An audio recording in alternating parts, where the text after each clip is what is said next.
So I'm super curious about something, and I thought, you know what, I'm just gonna share this on YouTube. I'm just gonna do a video because seriously, I just wanna do the video. So how often do you hear being your authentic true self, being you, being true to you, right?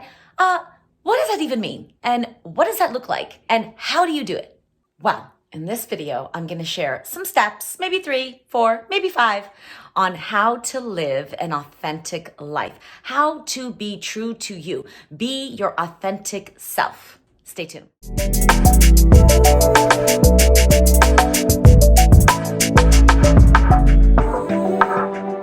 All right, so what does being your authentic self really mean? What does it mean? It means being your authentic self. In order to realize and understand who your true self is, our true self is, we have to start by thinking about our own life. We all get caught up in the trends of wearing the right clothes and driving the right cars and having the best phones and having the best shoes and the latest gear and working in the highest paying jobs and having the best business. But how about reflecting on how striving to fit in with these trends impacts your life?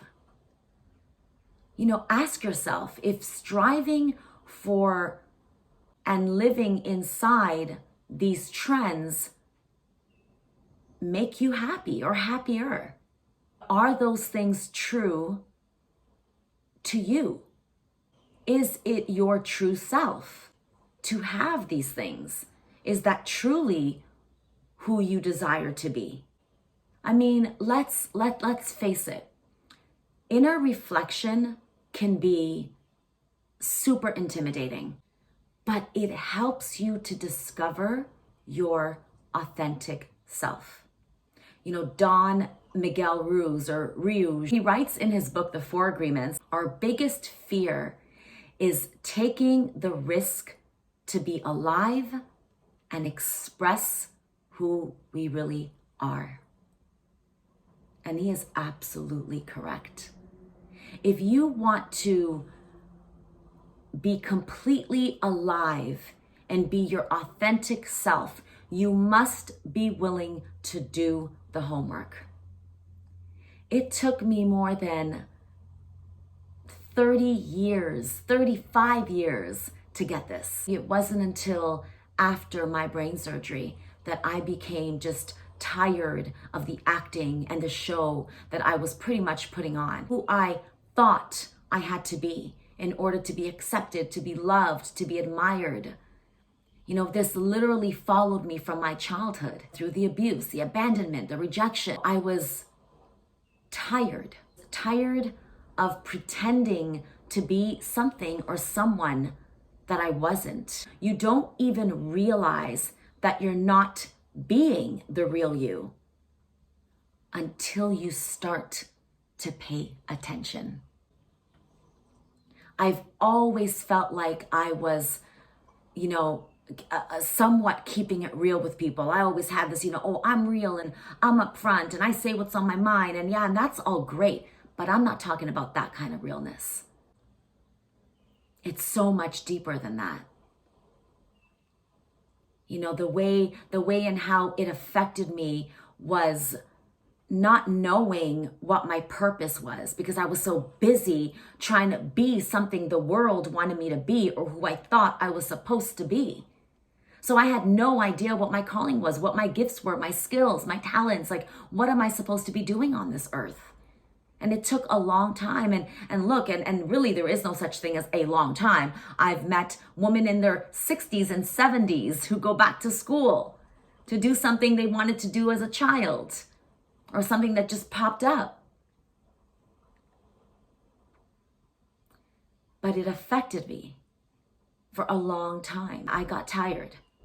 I was busy trying so many different things, so many different jobs and different business ideas. And I was busy doing things I thought I was supposed to do.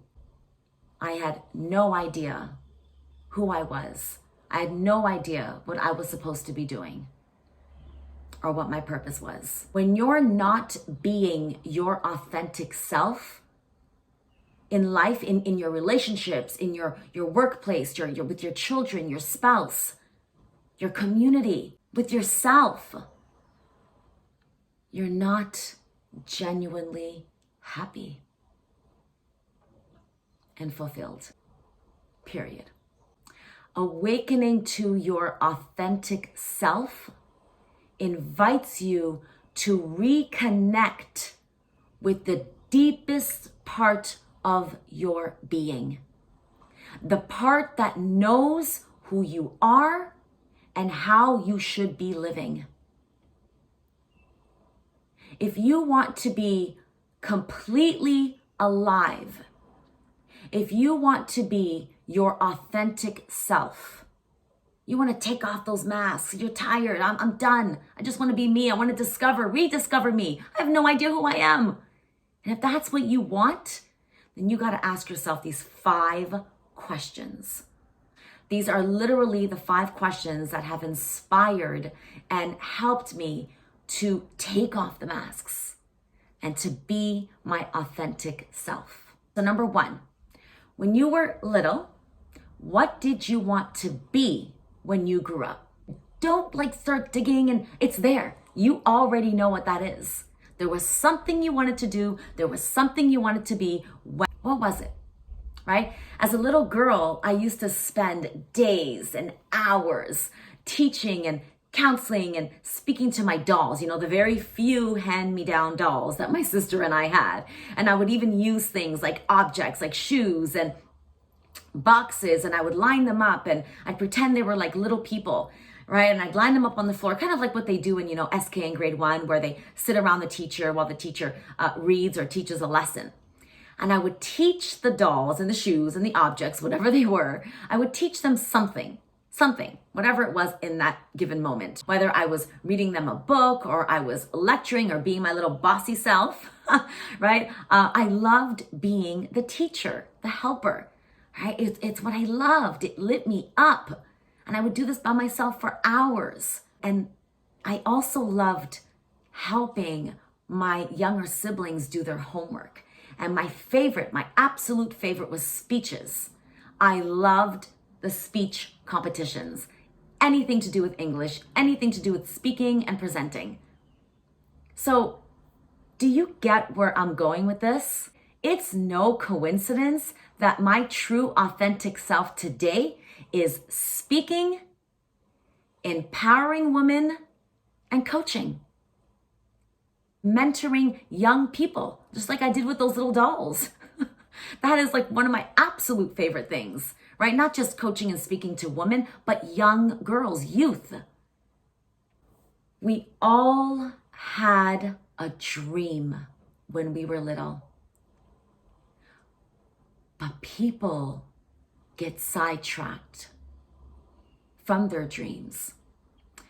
And they get sidetracked from their dreams by status, by unfortunate circumstances, by desperate times, money, responsibilities, life, just life in general. But I want you to picture yourself in your childhood dream. Do you see that smile and that positive energy? You see it?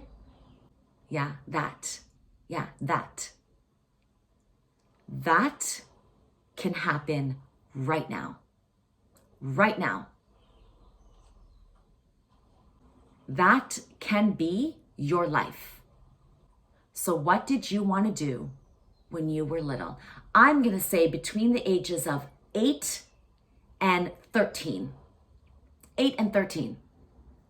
Number 2, what makes you laugh? What makes you laugh? Laugh at what you find funny. Period. Don't hold it back. Who cares if the person next to you isn't laughing? The whole point of laughing when you want to laugh is because laughing feels good. It makes us happier people. It sets us free to enjoy the life that we are living. Laughter is a powerful tool that can literally change your mood in a second. And your perception of what is happening in the moment, of what's, the temporary circumstances that are happening around you. Laughter comes from within you, and that is where life is happening, within you. When I go to the movies with my sons and I laugh out loud, right, as I often do, like out loud, like my older son especially, and my younger one does it too now, they'll be like, Mom, like, you gotta laugh so hard? Like so loud? No, so loud? You gotta laugh so loud? I mean, they don't say it in a way that's like, shut up. It's just like, really? Right? And I remember a time in my life where I felt embarrassed about my laugh, because I when I laugh. Like, it comes from like my, as the guru says in Eat, Pray, Love, the movie with Elizabeth Gilbert, laugh, smile from your liver. My laughter comes from my liver, right? And it can get loud sometimes, but it's super cute. But, there was a time, for a very long time, that I would hold back my laugh, or I would, laugh like really low, like, or no, you let it come out from your liver. That's my real laugh. That's the real me. So find things to laugh about. Laugh out loud, laugh, whatever your laugh is, whether it's a soft laugh or a loud laugh, let it out and laugh. Find reasons to laugh every day. Number 3, who can you be yourself around? We are social creatures by nature.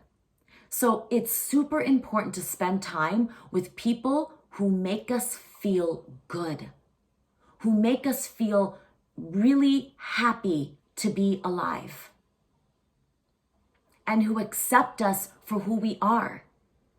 When we're with people who don't judge us but accept us, then we're able to express our authentic self. Once you start discovering your authentic self, you will not only feel happier, but more at peace and more energized. You'll start to see things and gifts and passions that you could never otherwise see or feel. Start to make changes in your life that allow you to be this person. So, what are you really afraid of? Face your fears and start your journey to be your authentic self. You'll be amazed at how your life will become richer and happier. Set yourself free to be the real, authentic you. Number 4, embrace what has happened. Accept it, all of it. Forgive yourself, forgive others, accept it all. That is real freedom. Whether you filed for bankruptcy, whether you're divorced, whether you walked out on someone walked out on you, you're a single mother, a high school dropout, overweight, underweight, you're in debt, accept it all. It was temporary, as is everything. It's just a story. It's not your destiny.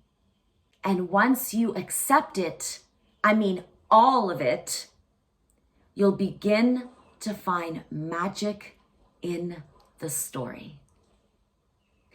We're carrying around guilt, regret, shame, all because of what happened.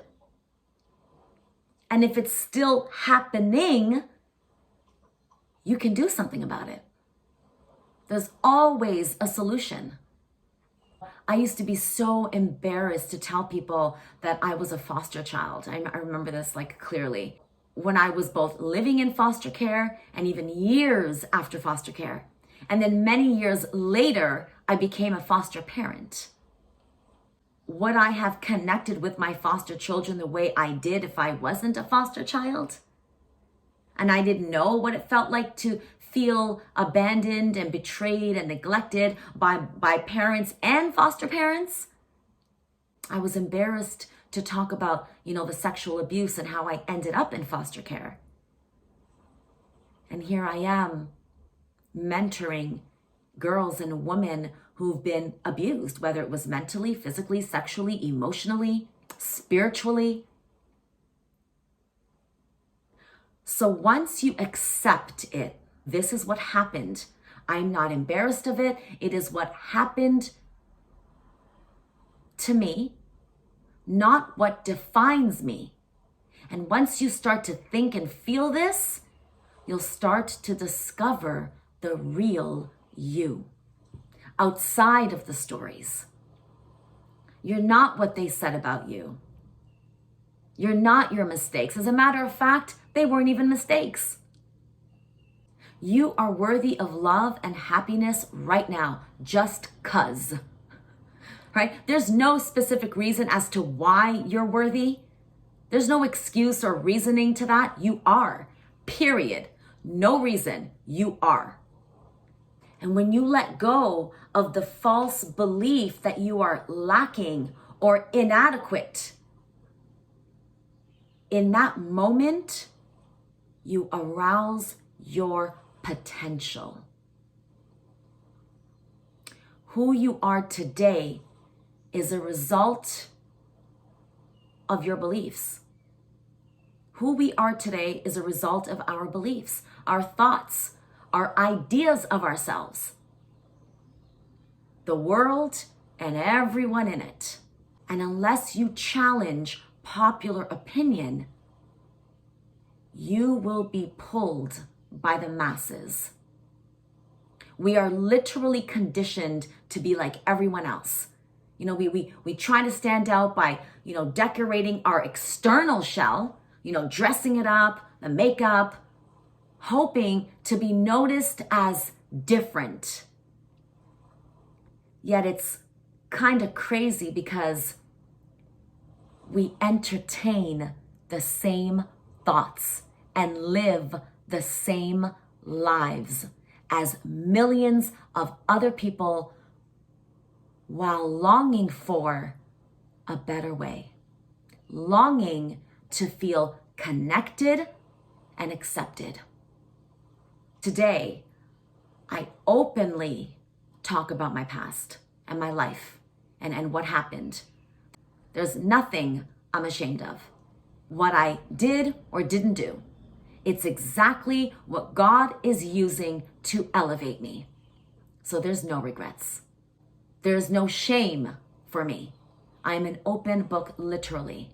So if I didn't put in the work and the time and the energy and the tears and the sweat into discovering and being the real me, I would be emotionally, mentally, and spiritually dead. Just think of all the millions of people that have been living their entire life being someone they're not. What a waste, what a waste, what a waste, what a waste.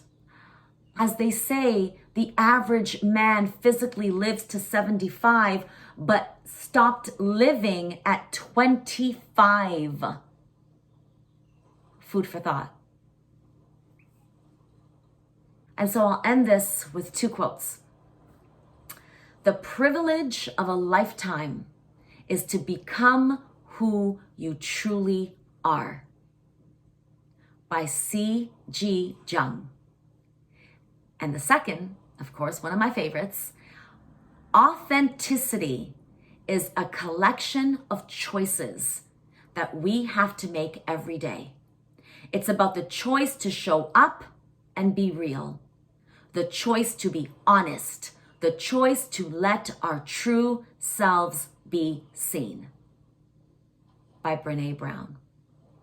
So now, I want to hear from you. What does living an authentic life mean to you? Drop it in the comments below. See you soon. Ciao.